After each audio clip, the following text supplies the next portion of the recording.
నమస్తే welcome to special focus. కళ్ళున్నోడు ముందు మాత్రమే చూస్తాడు, దిమాకున్నోడు దునియా మొత్తం చూస్తాడు. అయితే ఆ దునియాని దాటి చూస్తున్నాడు మస్క్.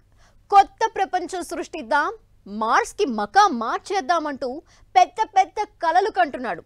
ఆ కల సాకారం చేసుకునేందుకు ప్రయత్నాలు చేస్తున్నాడు. మిషన్ మార్స్ కోసం మరో కీలక అడుగు వేయబోతున్నాడు. మనుషుల కంటే ముందు మార్స్ మీదకు రోబోలను పంపించేందుకు రెడీ అవుతున్నాడు. మార్స్కి రూట్ క్లియర్ కాబోతోందా? అంగారకుడు ఇంకా ఎంతో దూరంలో లేడా? మస్క్ ఆలోచనలు అసలు వర్కౌట్ అయ్యేనా? Watch this.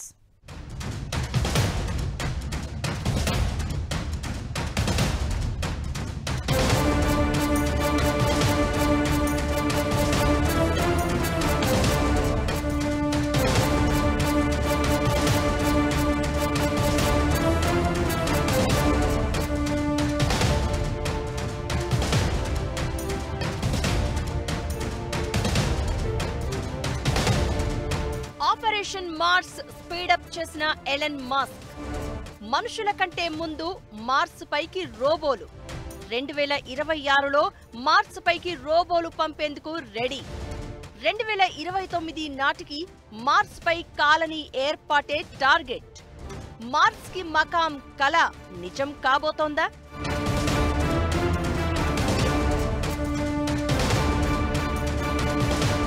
అంగారకుడిపైకి ప్రయాణం ఎంతో దూరం లేదా? 30 ఏళ్లను ముందే ఊహించి దానికి తగినట్లు నిర్ణయం తీసుకుంటూ ఉంటారు మస్క్. ఆ గుణమే ప్రపంచమే ఆయనను చూసేలా చేసింది. ప్రపంచ సంపన్నుడిగా మార్చింది. మార్స్ కు మకాం మార్చి కాలనీ ఏర్పాటు చేయాలి అన్నది మస్క్ ఏళ్ల కల. దానికోసం ఆయన చేస్తున్న ప్రయత్నాలు అన్నీ ఇన్ని కావు. మార్స్ ను కొత్త ప్రపంచంగా ప్రకటించాలని పదే పదే చెప్పే మస్క్ ఆ గ్రహం మీద ప్రయోగాలు వేగవంతం చేస్తున్నారు. అంగారకుడి మీద ప్రజలను పంపించడమే కాదు, అక్కడి ప్రజాస్వామ్యం గురించి కూడా మాట్లాడుతున్నారు. అంటే మార్స్ మీద మస్క్ ఎలాంటి పట్టుదలతో ఉన్నారో అర్థం చేసుకోవచ్చు. అలాంటి మస్క్ మార్స్ కు సంబంధించి మరో కీలక అడుగు వేయబోతున్నారు. మరో 5 ఏళ్లలో మనుషులను మార్స్ మీదకు పంపిస్తాను అని చెప్తున్న ఆయన మనుషుల కంటే ముందు రోబోలను పంపించాలని డిసైడ్ అయ్యారు. ఇదే ఇప్పుడు హాట్ టాపిక్ అవుతోంది. మార్స్ మీద మరో 20 ఏళ్లలో ఓ నగరాన్ని నిర్మిస్తామని 10 ఏళ్ల ముందు నుంచే చెప్తున్న మస్క్ ప్రయత్నాలు ముమ్మరం చేశారు. అంగారక గ్రహంపై చేపట్టే ప్రయోగాల కోసం స్పేస్ ఎక్స్ సంస్థ స్టార్షిప్ పేరుతో ప్రపంచంలోనే అతిపెద్ద రాకెట్ ను అభివృద్ధి చేస్తోంది. 500 అడుగుల పొడవుండే ఈ వాహక నౌక ప్రస్తుతం అందుబాటులో ఉన్న సూపర్ హెవీ రాకెట్ల కంటే 20% పెద్దది. అయితే వచ్చే ఏడాది చివరిలో అంగారకుడిపైకి వ్యోమనౌక దూసుకెళ్తుందని, అందులో టెస్లా సంస్థ అభివృద్ధి చేసిన హ్యూమనాయిడ్ రోబో ఆప్టిమస్ ను పంపిస్తున్నట్లు మస్క్ ప్రకటించారు. ఆ మిషన్ ల్యాండింగ్ విజయవంతమైతే 2029 లేదంటే 2031లో మనుషులతో కలిసి మార్స్ యాత్ర చేస్తామని మస్క్ చెప్తున్నారు. ఊహించిన దానికంటే ముందే అంగారకుడి మీదకు చేరుకునే అవకాశాలు ఉన్నాయన్న మస్క్ మాటలు టెక్నాలజీ రంగంలో కొత్త చర్చకు దారితీస్తున్నాయి.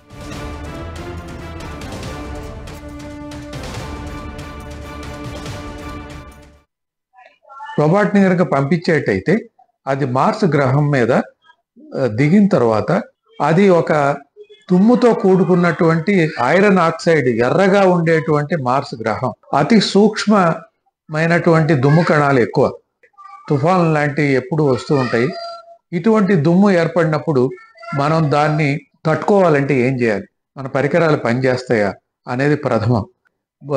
మార్స్ యొక్క ఉపరితలం మీద దాని మధ్య రేఖ మీద కనుక చూసినట్టయితే 20 డిగ్రీల దాకా ఉండొచ్చు. రాత్రిపూట -100 డిగ్రీ సెల్సియస్ దాకా ఉంటుంది. ఒక మాదిరిగా పర్వాలేదన్నమాట. మరి అటువంటి వాతావరణం, ఆక్సిజన్ లేనప్పుడు మానవులు తట్టుకోవాలంటే ఏం చేయాలి? వీటికి సంబంధించినటువంటి అనేక ప్రయోగాలు ఈ రోబోట్తో చేయించవచ్చు. మనిషే ఆశ్చర్యపోయేలా మనిషికి మరో అవతారంలా టెస్లా కంపెనీ ఆప్టిమస్ హ్యూమనాయిడ్ రోబోలను తయారు చేస్తోంది. అయితే మార్స్ మిషన్లో ఆప్టిమస్ రోబోల ఉపయోగంపై మస్క్ ప్రస్తావించడం ఇదే మొదటిసారి. 2026 నుంచి మార్స్ వైపు వేసే అడుగుల్లో పురోగతి చూస్తామని గతంలో చాలాసార్లు ప్రస్తావించిన మస్క్ను లైట్ తీసుకున్నారంతా. అయితే ఇప్పుడు రోబోలను పంపించాలన్న నిర్ణయంతో మార్స్ మిషన్లో మరో కీలక అడుగు పడినట్లు అవుతుందనే చర్చ జరుగుతోంది. మార్స్ మీద మకాం వెయ్యాలన్న కల నిజం కాబోతోందా? అంగారకుడి పైకి ప్రయాణం మరెంతో దూరంలో లేదా అనే చర్చ జరుగుతోంది.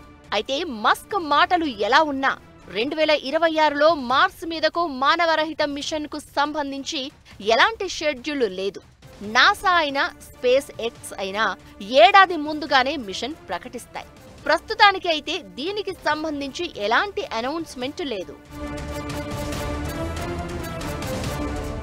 మరో 5-6 ఏళ్లలో మార్స్ మీదకు ప్రయాణం సాధ్యమే అంటున్న మస్క్ మాటలపై సైంటిస్టుల నుంచి భిన్నాభిప్రాయాలు వినిపిస్తున్నాయి.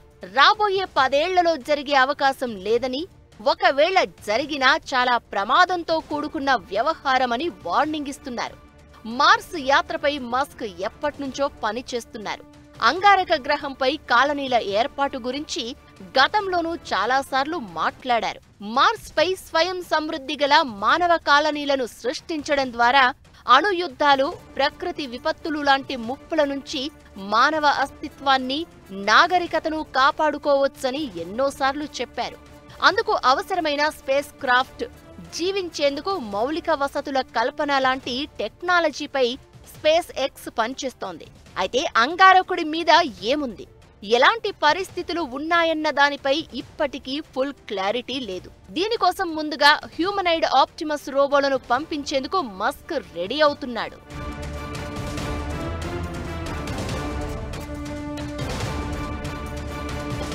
మరో 5 ఏళ్లలో అంగారకుడిపై మనుషులను పంపేందుకు రెడీ అని మస్క్ అంటుంటే, మిషన్ మార్స్ మాత్రం తమ మొదటి ప్రాధాన్యం కాదని ట్రంప్ అంటున్నాడు.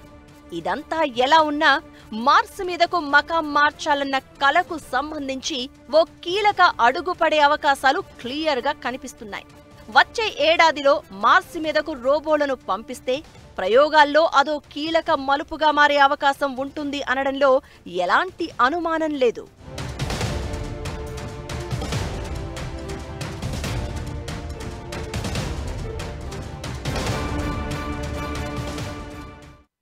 మార్స్ మీద అడుగు పెట్టడం కాదు, జీవించడమే టార్గెట్ అన్నట్టుగా మస్క్ ప్రయత్నాలు సాగిస్తున్నారు.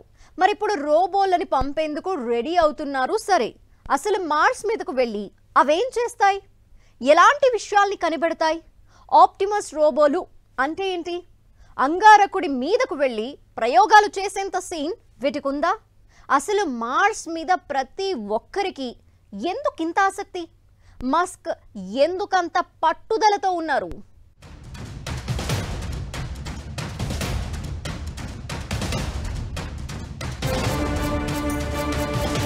ఆప్టిమస్ రోబోల ప్రత్యేకతలు ఏంటి? మార్స్ మీదకు వెళ్లి రోబోలు చేసేదేంటి? అసలు మార్స్ మీద ఎందుకు ఇంత ఆసక్తి?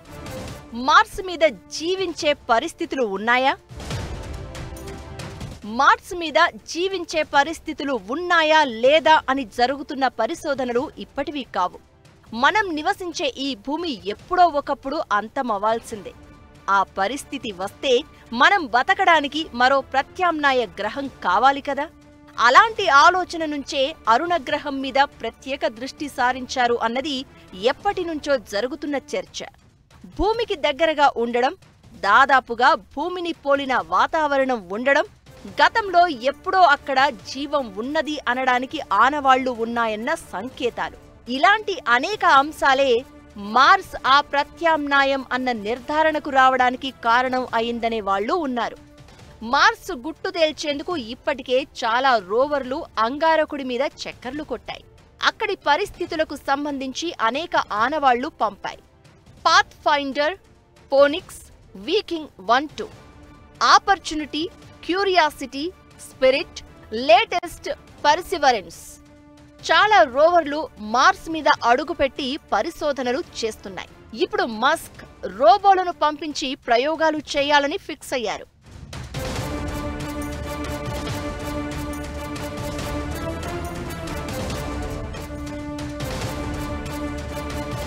మార్స్ మీదకు ఆప్టిమస్ హ్యూమనాయిడ్ రోబోలను పంపించాలని మస్క్ డిసైడ్ అయ్యాడు.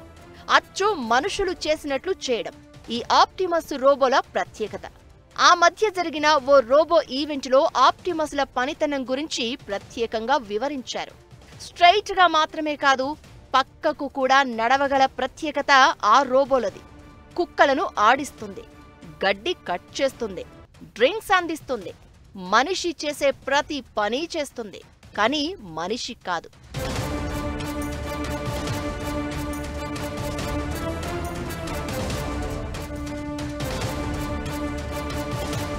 అలాంటి ప్రత్యేకతలు ఉన్న ఆప్టిమస్ రోబోలను మార్స్ మీదకు పంపించాలని మస్క్ భావిస్తున్నారు. మార్స్ మీద ఎక్కువ రేడియేషన్ ఉందని సైంటిస్టులు ఫీల్ అవుతున్నారు. అయితే ఇప్పటి వరకు వెళ్లి రోవర్లు ఇచ్చిన సమాచారం అందుకుని ఆప్టిమస్ రోబోలు మరిన్ని పరిశోధనలకు ఉపయోగపడతాయని మస్క్ అంచనా. ఈ రోబోల మీద మస్క్కు చాలా నమ్మకం. పరిశ్రమ రంగంతో పాటు రోజువారీ జీవితంలో వీటి పాత్ర కీలకంగా మారనుంది. టెస్లా తయారు చేస్తున్న ఆప్టిమస్ రోబో ఒక్కో యూనిట్ తయారీకి దాదాపు $10,000 వరకు ఖర్చవుతోంది. ఈ ఆప్టిమస్ రోబోట్ అనేది దైనందిన కార్యక్రమాల్లో మనిషికి ఒక సేవకుడుగా పనిచేసేటువంటి రోబోట్ అనమాట. ఇటువంటి సేవలను అందించే రోబోట్ ని కనుక టెస్లా వాళ్ళది పంపించి తీసుకొస్తే అప్పుడు ఈ దీర్ఘ ప్రయాణంలో ఉన్న సమస్యలేంటి, అటువంటి సమస్యలను అధిగమించాలంటే మానవుడికి ఎటువంటి జాగ్రత్తలు తీసుకోవాలని చాలా విషయాలు తెలుస్తాయి. మనిషి వచ్చింది మార్స్ మీద నుంచే అని ఆనవాళ్లు స్పష్టంగా గుర్తించే అవకాశం ఉందని, ప్రస్తుతం మార్స్ మీద తిరుగుతున్న రోవర్ల తర్వాత స్వయంగా మనిషి మార్స్ మీదకు వెళ్లే నాటికి మార్స్కి మనిషికి ఉన్న సంబంధం కనిపెడతామని మరికొందరు సైంటిస్టులు ధీమాగా చెప్తున్నారు. అయితే అది తెలియాలంటే మనిషి ఖచ్చితంగా మార్స్ మీద అడుగు పెట్టాలి. ఇప్పటి వరకు భూమిని దాటిన మనిషి కేవలం చంద్రుడి మీదకు మాత్రమే వెళ్లగలిగాడు. వేరొక గ్రహానికి ఔటర్ స్పేస్ లోకి వెళ్లిన పరిస్థితి లేదు. దీన్ని టార్గెట్ చేసుకునే మస్క్ మార్స్ టార్గెట్ పెట్టుకున్నారు. 2050 నాటికి 10 లక్షల మందిని అంగారకుడి మీదకు తీసుకువెళ్లాలని టార్గెట్ పెట్టుకున్నారు. అందులో భాగంగా ఆయన చేయని ప్రయత్నాలు లేవు.